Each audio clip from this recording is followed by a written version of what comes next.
আসসালামু আলাইকুম, শুভ ব্লগে সবাইকে স্বাগতম। সবাই কেমন আছেন? আলহামদুলিল্লাহ, আমি ভালো আছি। আজকে আবার ঘুরতে বেরিয়েছি, চলে আসলাম ঘুরবো শিশু পার্কে। এটা হচ্ছে পাবনা জেলা কার্যালয়। দেখুন, এটা হচ্ছে মেন গেট। এই যে ভিতরে চলে আসলাম, এটা হচ্ছে ভিতর সাইড। ভিতরে সামনে অনেক সুন্দর ডিজাইন করা, বিভিন্ন রকমের গাছ দিয়ে ডেকোরেশন করা। পাশেই আছে শিশু পার্ক, জেলা কার্যালয় আর শিশু পার্ক একই গেট।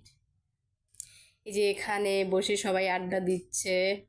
দেখুন সামনে কি সুন্দর গাছ দিয়ে ডেকোরেশন করা, সবুজ আর সবুজ।